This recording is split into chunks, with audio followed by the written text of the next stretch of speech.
Muchísimas gracias, damas y caballeros. Seguimos aquí en Uno más Uno. Andrés Navarro llegó temprano. Sí. Tempranito. Y aquí está para conversar con ustedes. Andrés, ustedes acaban de realizar un congreso que, de acuerdo a lo que hemos visto, ha sido exitoso. Sí, realmente se trata del 10º Congreso Ordinario del Partido de la Liberación Dominicana.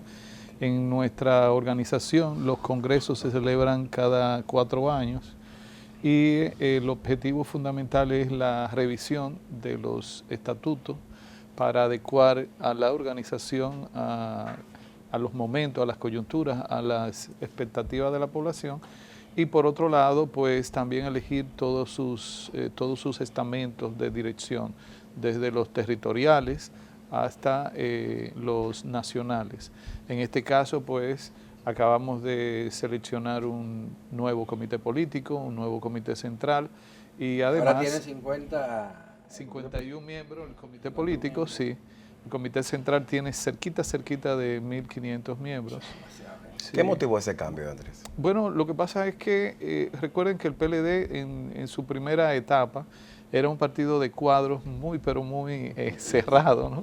A mí me tomó 3 años para que me aceptaran dentro del PLD cuando ingresé, sí. Entraste por los círculos. Sí, por los comités, los CTP primero, después el círculo de estudio, 1 año en un comité de trabajo PLDista, que todavía no eres miembro, y después 2 años en un círculo de estudio, y al tercer año fue que me juramentaron como miembro.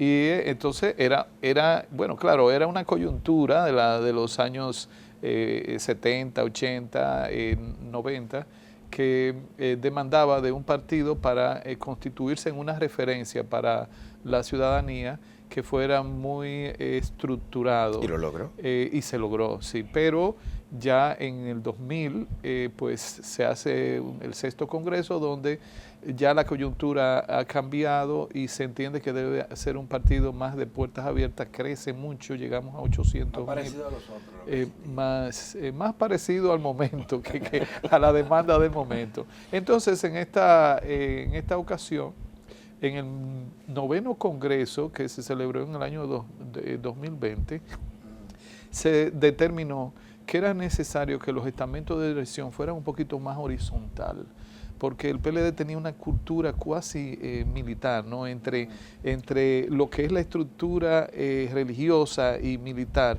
de una jerarquía muy dominante vertical. Entonces la tendencia ha sido en los últimos 2 últimos congresos de hacer unas direcciones más horizontales. Por ejemplo, ¿por qué el comité central es tan amplio? Porque en el 9º Congreso, y se ratificó ahora en el 10º, se incluyen como miembros del comité central a todos los presidentes de municipios y de distritos municipales del partido. ¿Y qué ventaja tiene eso? Si es cierto que es más grande, lo hace más horizontal y más representativo en términos territoriales de las inquietudes de las comunidades. O sea, que el presidente del PLD de un distrito municipal, por ejemplo, ahora antes de entrar al aire, hablamos de Medina, el presidente del PLD del Distrito Municipal de Medina de San Cristóbal, pues pertenece por su condición de presidente territorial al Comité Central. Y hay una voz ya con él en el Comité Central que puede abordar temas que son de interés de esa comunidad. Ya. Entonces, lo grande aquí también tiene un basamento sustantivo en términos de acción política, ¿no? Ya, y bueno, el Comité Central fue renovado también, como lo ha dicho, y el Comité Político. Así. En el Comité Político 51 personas, sí. Que supera bastante eran 35 antes, ¿verdad? Inicialmente, inicialmente eran 25. Sí, exacto. Y 25 duraron 3 décadas. Comenzó el PLD con 5 y ha ido aumentando, y además eso demuestra que la organización tiene una actitud de irse adecuando a las un elemento que siempre ha llamado la atención es que los miembros del comité político se apegaron a ese organismo durante décadas. Sí. Y nunca fueron removidos. Sí, la única flexibilidad que hubo fue que le aumentaron de 25 a 35. Ajá. Sin embargo, ahora, los que quedaron en el PLD, que no se fueron a otros partidos después de la crisis interna, tampoco le ha interesado quedarse en el comité político. Creo que son muy pocos los que quedan ahí. Sí, no, y de hecho, tanto en el Congreso del 2020 como en el del 2024, el comité político se ha sometido al escrutinio, a las decisiones del Comité Central. O sea, todos nos hemos sometido a el voto del Comité Central.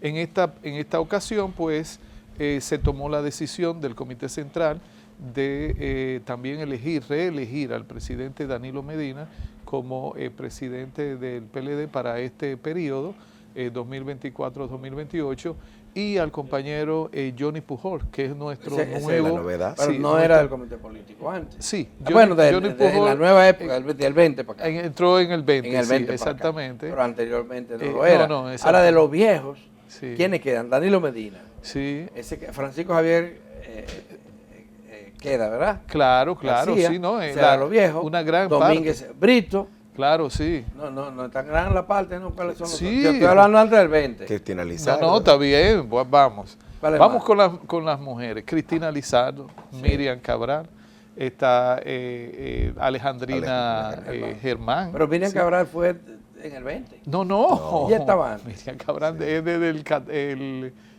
14 o... Cuando se subieron 35. ¿Cómo es? Cuando se elevó a 35. Ajá, sí, o sea, no, de antes del 14. ¿Y de los Miriam otros que Liz. quedan? ¿Cuáles son? Monchi Fadul, Quedó en el comité sí, político. Lidio Cadet. Ah, Lidio Cadet. Sí. ¿Y dónde está Lidio Cadet? Ahora, no, pero Lidio Cadet Por amigo de nosotros, yo es no lo uno, veo. sí, no, pero debieras invitarlo, porque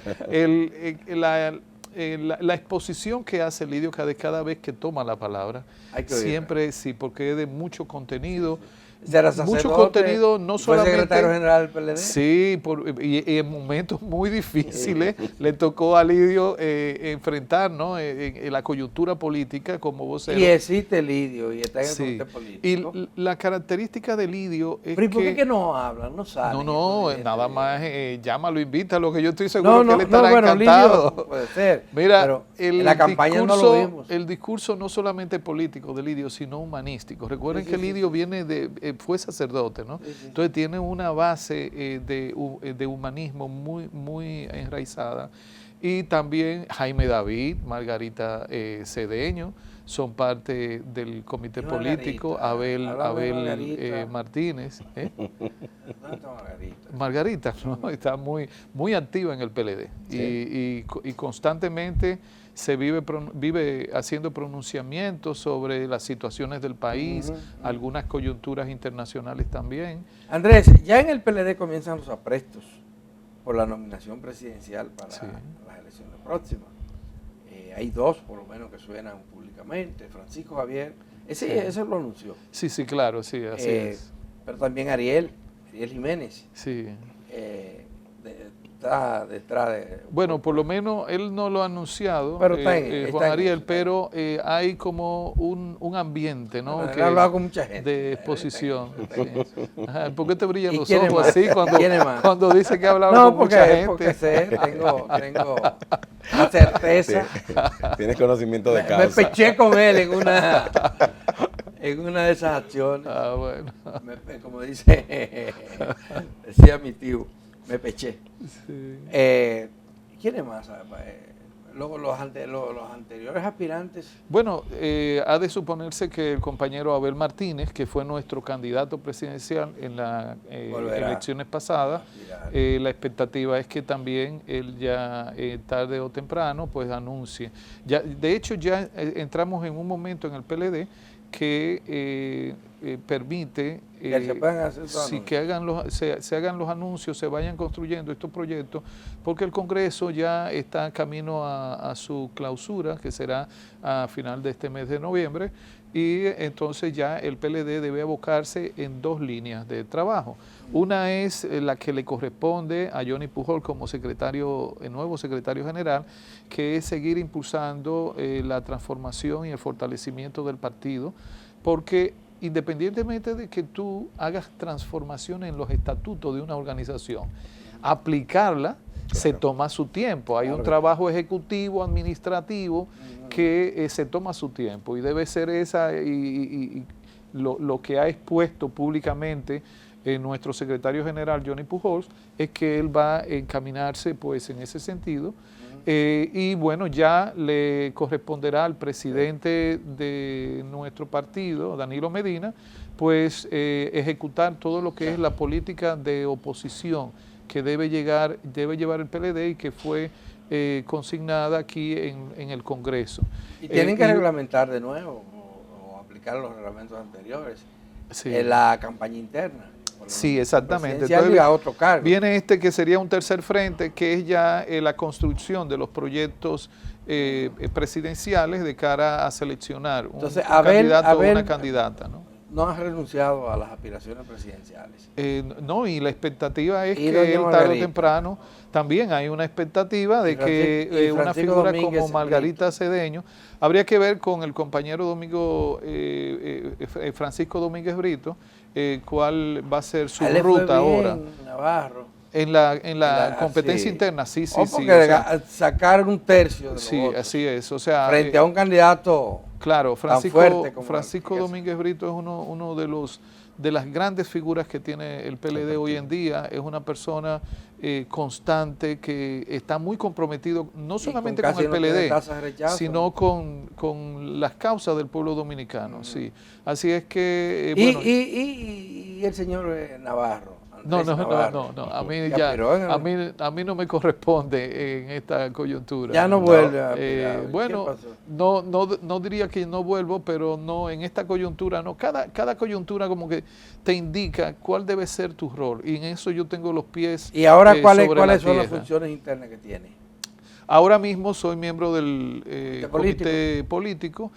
Quedan una serie de funciones o asignaciones que deberá dar el comité político para trabajo en los algunos, en el caso de sus miembros, pero a mí lo que me interesa mucho es aportar desde mis fortalezas como profesional y como político al desarrollo de nuestra organización. No hay distribución todavía de cargos, más allá de la Secretaría General y la Presidencia. No, ahora viene un proceso precisamente que son los titulares de la Secretaría, que pues debe hacerse yo espero que se haga con prontitud para que ya todos nos organización, supongo. No aspiro a ninguna función ejecutiva del partido. Más bien tareas políticas que me designe la dirección de la organización, pero funciones ejecutivas no. Yo pienso que deben otros compañeros pues asumir estas que son claves, son vitales para el PLD. ¿Cómo ven ustedes la posibilidad de poder dar un salto nuevamente? Porque haber descendido a los resultados electorales a los que arribaron en el 2024, evidentemente presupone para esta nueva comitiva y para toda la estructura un proceso más allá del fortalecimiento interno que logre volver a conectar con esas grandes bases, y teniendo ustedes un elemento también muy particular, que es que se debaten una parte del viejo electorado que está en otra estructura que ha sido probablemente más constante respecto a fijar posiciones en el último año, por ejemplo, como opositor. Ese me parece que es el principal reto que tiene el PLD. Ante los resultados de las elecciones del 2024, ¿qué hacer para que la organización se fortalezca y genere una curva ascendente en su posicionamiento frente a la población? La primera cuestión que teníamos que hacer era un congreso de transformación del partido, de elección de nueva directiva, y ustedes han visto, pienso que el sentimiento en la población, en la opinión pública, es de que el PLD lo ha hecho bien, el resultado que hemos tenido. Ahora nos corresponde consolidar eso en los próximos meses y años, pero también estructurar en el marco de los proyectos presidenciales un fuerte proyecto de nación. El PLD debe, más allá de figuras, debe concentrarse en la constitución de un proyecto de nación que recoja las causas más sentidas de la población dominicana, porque a mí me... ¿Y eso no lo hicieron en el Congreso? No, porque en el Congreso se generan líneas, se trazan líneas generales en diferentes temáticas que nos sirven como soporte precisamente para ahora adentrarnos en la realidad del pueblo dominicano y generar un proyecto de nación que vaya pensado fundamentalmente en políticas públicas que incidan en la vida de la gente. Y claro está, hay otra labor, que es la labor de una oposición crítica y constructiva, que amerita pues una coyuntura como esta. En un segundo mandato del presidente Abinader, lo que se va experimentando, la evidencia que nos va quedando es los errores en políticas públicas que se han cometido, ahora comienza a brotar en la población ese gran malestar. Ustedes han visto que constantemente hay o un escándalo o una acción errática del gobierno. Tiene que haber una oposición y el PLD debe asumir esa responsabilidad crítica pero constructiva, o sea que el PLD pueda plantear ante cada error, ante cada fallo, la alternativa, lo correcto que es que pueda generar un valor público al reto pueblo. Para el PLD liderar la oposición, porque sí, hay una competencia por eso, sí, quién claro, es el líder de la oposición, y eso es vital sí, a la hora de crecer o de estancarse. sí, sí, y ¿Cómo lo van a lograr? Porque ustedes también tienen a la Fuerza del Pueblo como su aliado principal, han estado actuando juntos, lo hicieron en la campaña electoral muy cerca, sí, y lo han seguido después. Algunos analistas entienden que eso ha perjudicado al PLD y ha fortalecido la Fuerza del Pueblo. Así es. Sí, o sea, hay diferentes puntos de vista de cómo ver estas alianzas que han sido más tácticas que estratégicas, ¿no? Ahora, es natural que si hay varios sujetos jugando en la oposición, hayan varios frentes de oposición. Debe llegar un momento en que, si se dan las condiciones, por razones programáticas, por coincidencia, se puedan aunar fuerzas, así sean coyunturales, porque no tiene una organización que subordinarse a otra para hacer una pero en acción términos de oposición. ¿Cuáles son las en el caso- diferencias en el caso del entre el PLD y la Fuerza del Pueblo? no, en términos programáticos, posible, en muchos puntos a lo mejor no hay diferencia, pero por ejemplo, en posiciones que tienen que ver con relaciones internacionales, con política exterior, sí pueden haber, y ya nuestras posiciones han sido diferentes frente a coyunturas internacionales que se han experimentado. Bueno, el caso de Venezuela, que es una de las últimas manifestaciones de fíjate que en el caso de las últimas elecciones venezolanas, la posición del PLD ha sido clara en que nosotros no podemos tener paños tibios con respecto al desconocimiento. Y con relación al tema haitiano. Bueno, igual, en el caso del tema haitiano, el PLD también ha sido claro. Lo fue muy claro Abel Martínez cuando fue nuestro candidato presidencial, pero la posición del PLD lo fue muy claro también cuando el presidente Danilo fue presidente de la República. O sea, la concentración nuestra en materia de, tiene tres frentes en materia de las relaciones con el caso haitiano, que es primero el frente diplomático, independientemente de la desaparición del Estado haitiano, que hoy no podemos hablar de que existe un Estado en Haití, pero hay, digamos, figuras hay unas autoridades que generan cierto, digamos, sentimiento institucional, pero no hay un Estado como tal porque las condiciones para reconocer o para determinar si hay un Estado no están dadas en Haití. Nada más pensar que no hay un ente público que tenga el monopolio de la fuerza, entonces imagínense cómo deviene eso en el resto de las instituciones. Entonces, por otro lado, está el frente de la gestión fronteriza, que este gobierno pues ha tenido un discurso que dista muchísimo de la realidad que está ocurriendo en la gestión de la frontera, porque la frontera está más porosa que nunca, en términos no solamente de migración irregular de población, sino también del desarrollo del crimen internacional organizado. Entonces, el otro tema es el de la política migratoria. Entonces, para nosotros, esos tres frentes... La política migratoria. Sí, la política, porque no hay política migratoria, es decir, de control de tu territorio, de quién entra, quién sale, quién opera en tu territorio, que funcione si tú no tienes una gestión fronteriza rigurosa. Porque si tus fronteras están debilitadas en términos de gestión, de control, entonces la política migratoria... Pero ¿están de acuerdo ustedes con las deportaciones, por ejemplo, en este contexto de manera particular, que es lo más reciente que tenemos en tanto que política migratoria? Sí, o sea, primero, la cuestión de la deportación no es blanco o negro. O sea, hay que estar de acuerdo con la deportación de todo individuo que esté en nuestro territorio de manera irregular.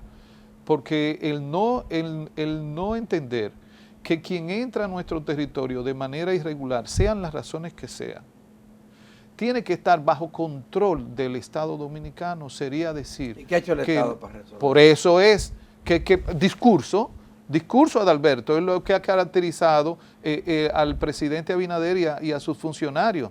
O sea, generar la imagen de una realidad que no es la que está operando en el territorio nacional. O sea, no hacemos nada con decir, una rueda de prensa que cada día vamos a deportar 10,000 personas.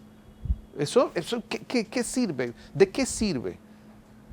Cuando la realidad en la frontera es totalmente distinta. Lo dicen la gente que vive en la frontera, que vive todos los días allá, pero también incluso hasta en las redes, vídeos que han salido, imágenes nocturnas. Y documentos que caducaron que no se han renovado ni se ha hecho ningún otro proceso. Que desmienten totalmente el discurso de control de la frontera. Y lo que pues, parece que no ha entendido el gobierno del presidente Abinader es que con el tema haitiano, sea en el ámbito diplomático, el ámbito del control de frontera o en el ámbito migratorio, no se debe relajar, no se debe jugar al marketing. Y ahí es... ¿Y el gobierno está relajando? Claro que sí, desde que comenzó. Desde que comenzó Abinader no ha estado tomando en serio lo que debiera ser el manejo de la cuestión haitiana. Cuando va a los foros internacionales, que se expresa en el sentido de que la comunidad internacional debe asumir con más responsabilidad la solución en Haití, o por lo menos colaborar de manera efectiva con la solución en Haití, ese que es un discurso correcto, que ningún presidente dominicano debe cansarse hasta que eso se resuelva, de usar los foros internacionales para esos fines, tiene que tener una coherencia práctica aquí en la política migratoria y en la política fronteriza, que es lo que no ha logrado este gobierno. Ya, se acabó el tiempo, lamentablemente, porque tenemos otra entrevista. Gracias, Andrés Navarro. Sí, un gusto. Y sabe que este paso es suyo. Sí. Gracias por la invitación. Damas y caballeros, con el permiso de ustedes, vamos a hacer una pausa y al regresar vamos a conversar con Robert Figueroa, quien es organizador del Congreso Mente y Espíritu.